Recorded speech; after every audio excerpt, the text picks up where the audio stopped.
Welcome to Therapy, Coaching, and Dreams. I'm here with Jim Shalley. I'm your co-host, Dee Kelly, and we are trying to explore the inner landscape of personality and how that might help us live in healthier ways, both for ourselves and in relationship. Jim, great to be with you. Welcome back, Dee. Thank you. We are in a series of doing Q&A with questions that have come in from our listeners. And we have a couple today that we'd like to look at, and they kind of take us in opposite directions of the spectrum. One was a question about, do mental health issues affect how we look at personality styles, as we've been discussing, the STIR model of stabilizer, transformer, initiator, and responder. Do mental health issues affect that matrix, that outline that we've been working on? And the flip side of that is a question that has to do with those who come across as healthy, the kind of key things you're looking for. We've touched on a lot of the details that we look for over the course of this entire season, but the listener was looking for a little bit of a summary of how do I know myself, or if I'm early on in a relationship, what am I looking for that exhibits some health? Yeah, those are great questions. Yeah. Again, the key ingredient in all of this is, of course, if there's someone who's suffering with mental illness, if they're actively seeking treatment, this model can absolutely help. And unfortunately, a lot of people find themselves in relationship with someone who may not be in treatment and may not even see how their style is affecting others or even themselves. So that's always the challenge, is getting to that point where someone begins to investigate how they're being experienced, or how they're coming across, or how someone's affecting them. And that's the intangible part of it. So if they're seeking treatment and they finally have gotten to a place of realizing, okay, I need to adjust some things, that's the beginning of health. And yes, absolutely, the model can help. And it's fair to say that anyone,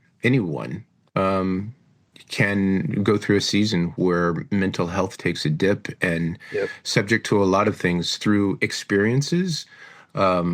Genetic makeup can sometimes affect a susceptibility to some things.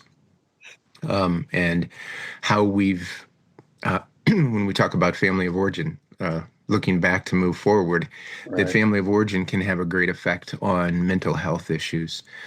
So I think maybe I could ask this. You tell me if I'm wrong, but it seems intuitively that the four different personality styles, that there might be a propensity toward particular mental health issues. For example, responder, somebody who doesn't use that personality style in a healthy way, what might be a mental health problem that a person who's a responder might experience? That's intriguing. The responder, remember, they take care of others. So the extreme expression of that could take several different forms, but one of the basic forms would be, I'm over functioning. So I'm taking care of everyone else, but not myself. Mm. So for me, midlife, oftentimes the responder will come into therapy because they're incredibly depressed. So the mood disorder that they're experiencing is not, they're not understanding it at all, because they've given to everybody, they've tried to help everybody, and it's hard for them to see that that's actually become dysfunctional for them. And so that can lead to a really profound, even a major depressive disorder. And just to be clear, all four personality styles, any one of them could experience depression, but you just Yeah. described kind of a pathway to that if Right. somebody's overly functioning. Transformer, do the same kind of thing. We've talked a couple times about transformers having a natural response mechanism that could take them down the pathway of addictions. Right. Mhm. And that's a way by which they respond to their emotions that are kind of a result of their personality style. Is that fair? That's fair. And that, again, that probably loads more on the emotional quadrants as far as personality disorders. Okay. So they probably would become more likely to slide into a histrionic style, which is attention seeking, flamboyant, just having a lot of fun because, again, they're spontaneous and they're impulsive. Well, a lot of people that have histrionic personality styles have that same expression, or it could even be borderline. Sure. And for any of these, But just to clarify, you'd be wise to get some professional help. absolutely. Yeah. Yeah. Yeah. Okay. And sometimes you can see that happening with someone and you try to help, but ultimately that goes back to what I said earlier. They have to have some sense of insight that I'm the common denominator here. Yeah. Yeah. Yeah. A desire to get help. Right. Yeah. It would be like identifying when my bias of those four styles is too excessive. Hmm. Yeah. Yeah. So let's shift to the masculine side of that equation, the initiator, who is always moving forward, always taking action, just has a bias toward movement. Um, what what would be a susceptible area in terms of mental health for that individual? Yeah, it would depend if they are a strong initiator, which means they probably load more on a prototypical narcissistic strain, which would then mean that they struggle with having a conscience or realizing how they affect others or empathy. So they could become kind of an aggressive personality disorder, which basically means that they would load on not having much self-reflection or conscience. And so they would be excessive and take advantage of people. Uh, in the corporate world, they're takeover artists. They go in and destroy a company to sell it. That could be the extreme of that. Now, Yeah, not everybody that does that has that trait, because sometimes companies need to be bought and sold, I suppose. But yeah. thank you. Great one. Then the fourth one that we would mention of the four personality styles, the stabilizer. That person, in a healthy way, is bringing order, rules, boundaries, but taken to extreme would be what? That's an interesting one. It would be like a dictatorial again. They would demand that they have their way. Incredibly rigid. Yeah. And what personality disorder is that? Uh, it would probably again load on. That's a great question. If someone is really dictatorial, again, they don't care how they're affecting others, so that feels more like a narcissistic strain as well. The masculine is more susceptible to the prototypical expression of narcissism, Mm. whereas the feminine would be prototypical uh, to the extreme of the mood disorders that are more emotionally driven because it's more feminine. So they'd be more susceptible to histrionics or borderline Or bipolar, I'm assuming as well. or bipolar. Yeah. Yeah. Okay. Again, though, does that necessarily mean gender specific of male or female, or is it No. the masculine or feminine expression? And it's just a person who has a bent toward a more feminine expression would be susceptible to that. Right. Hmm. Okay. Okay. Well, once again, it's a great question, but there are so many tentacles to Yeah, this. there's no clear cut expression of any of these things. So we're just trying to give a general sense of what could be happening in someone. Yeah. So But I think the bottom line from what the person was asking is that um, it the model itself can still be incredibly helpful if somebody is seeking greater self-awareness, they're seeking help. The more they are self-aware of their natural tendencies or direction, the better they will be at being able to recognize the issues that they're facing. yes, and the another advantage is that let's say you're in relationship with someone who's not self-aware, and so, and I do this a lot in my practice, is helping someone cope.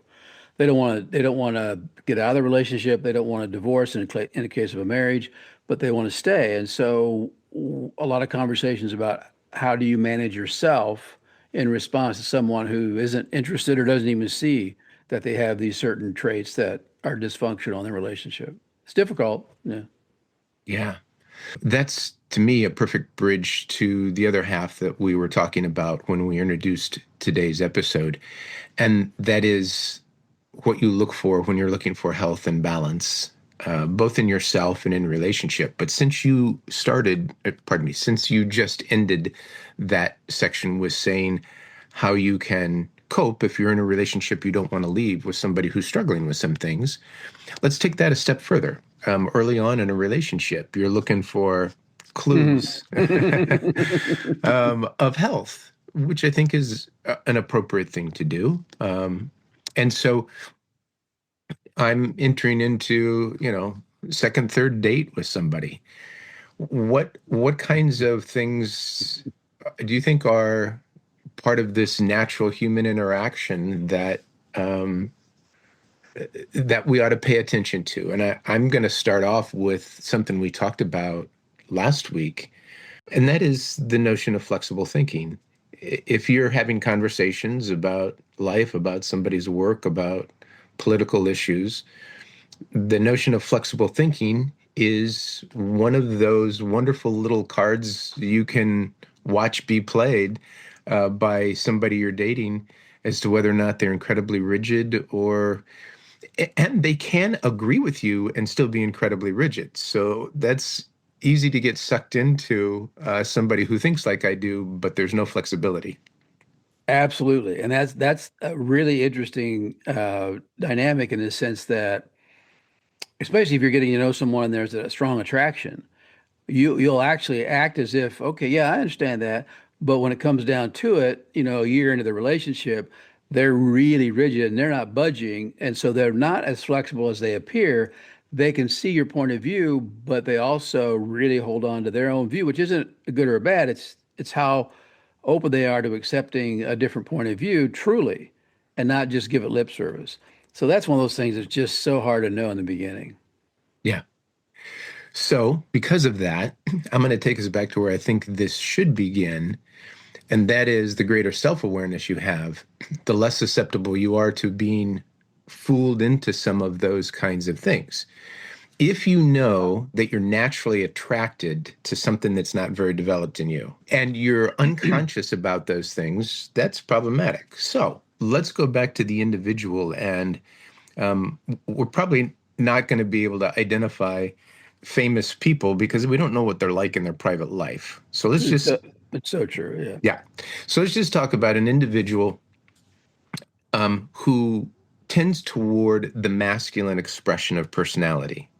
Okay. For balance, they need to pay attention in their own life to what a feminine expression brings to their thinking process, to their decision making, to their relationship and interactions. So, finding ways to give voice to the feminine side of their journey, right?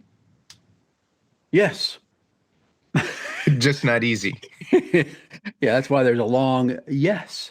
Uh, I mean, I have a couple couples right now that's exactly where they're at, trying to get the strong masculine in this sense to soften up and to realize how their strong sense of how things are supposed to be is affecting their relationship. And it's challenging because their their spouse is incredibly emotional, incredibly soft, incredibly nurturing, and and again their conflict is over raising children. So what always happens is they try to overcompensate for the judgment they've made about the other style. So if the mom is too coddling, the father will be, in this case, the father will be really, really rigid and and they argue about that. So now it's not only affecting the parent, the kids, it's affecting the marriage. Their relationship, absolutely. Absolutely. And I said it this week a couple of times to say, you got to soften up and you got to be a little bit harder. It's that balance thing again.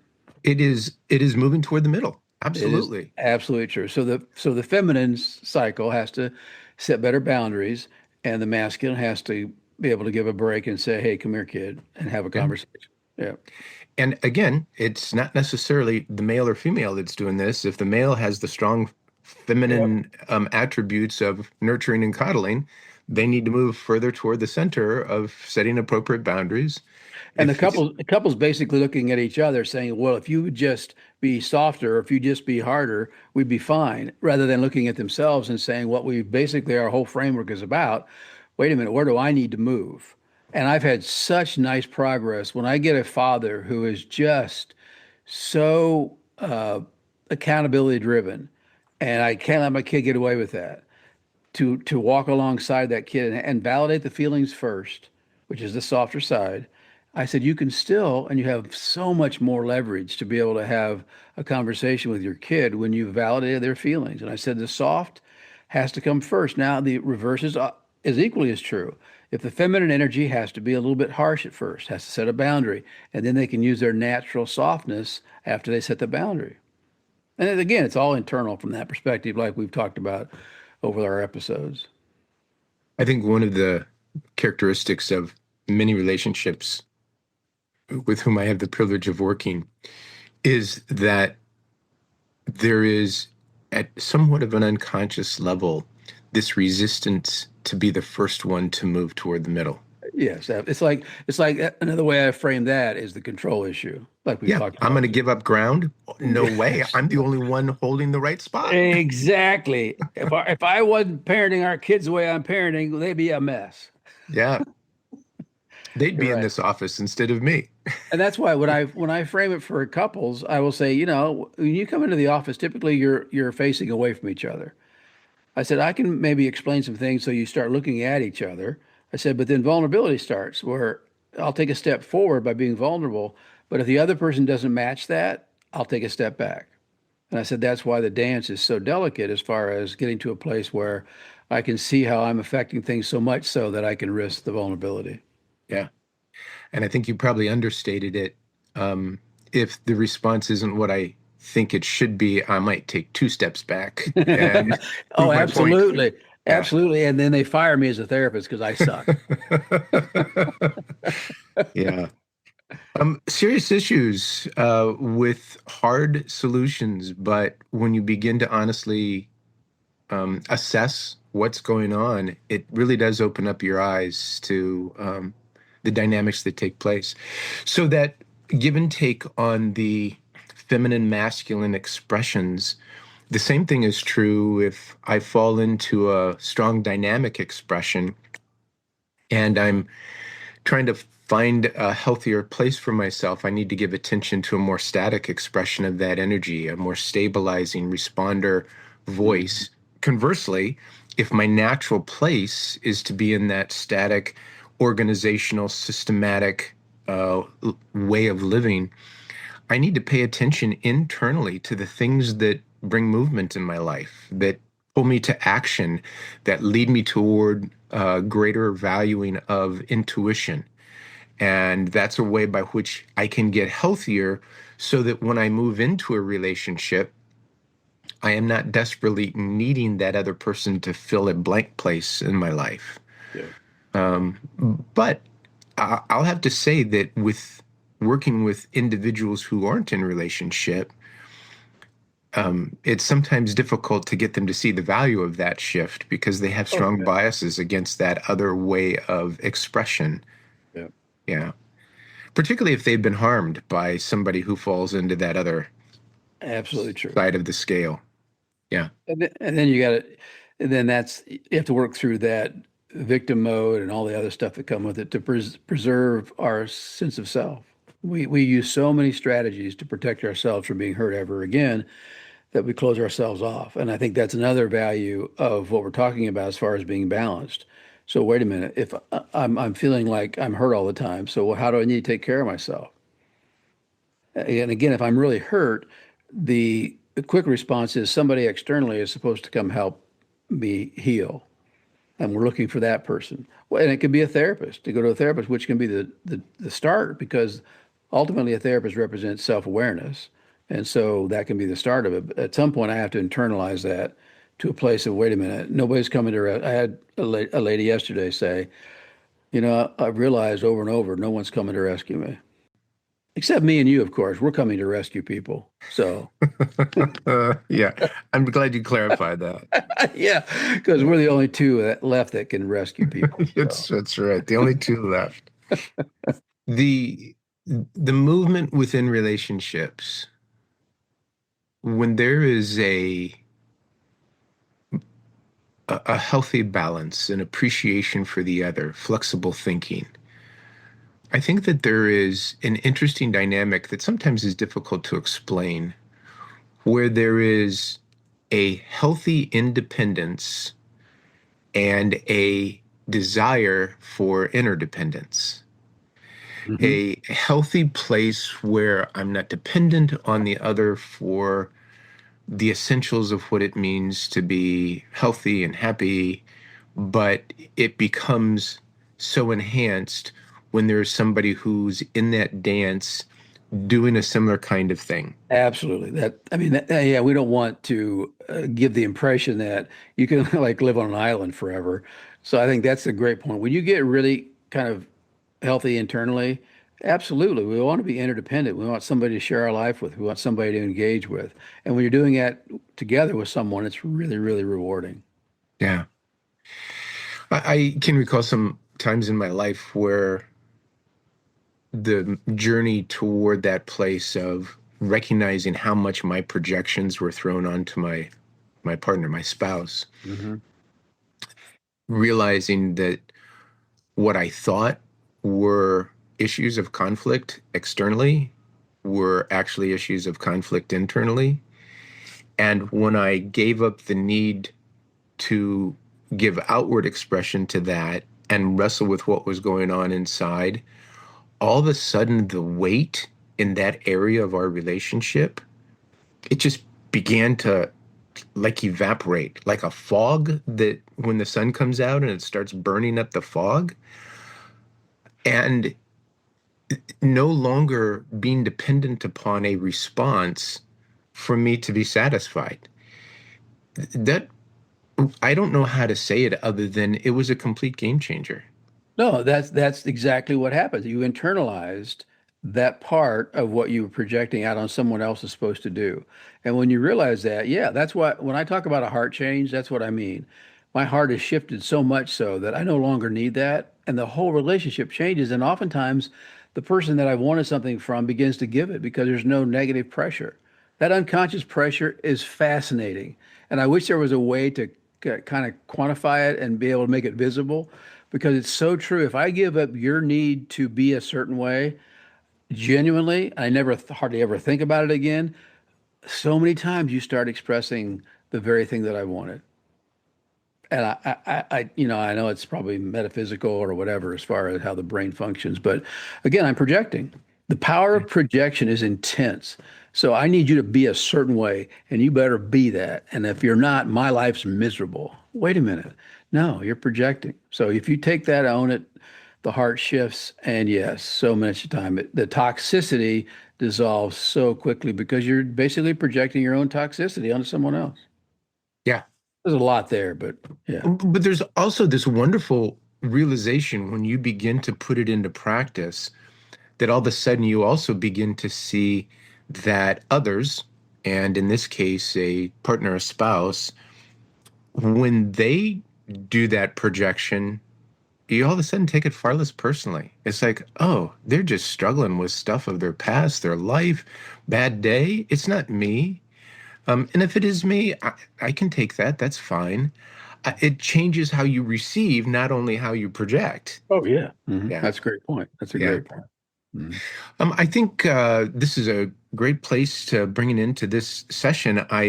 Um, we're going to, as ending to the season, kind of summarize all four personality styles, give a little context to each one of them to try and bring this season to a close. But it felt like this was a really important contrast between mental health issues and trying to move toward a healthy place and balance. And so, thanks, Jim. This has been a great discussion. Great. Thanks, Steve. Always good to talk with you.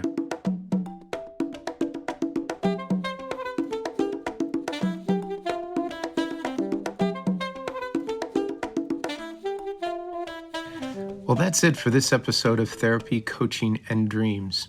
If you're enjoying the podcast, we'd love for you to share it with someone who might appreciate it as well. And if you are interested in working with either of the co hosts, you can do so at their respective websites, Dr. Shalley at afccounselors.com or Dr. Kelly at inyourdreams.coach. Thanks for being here. And until next time, keep growing, stay curious, and take good care of yourself. Yeah, no, that's good stuff.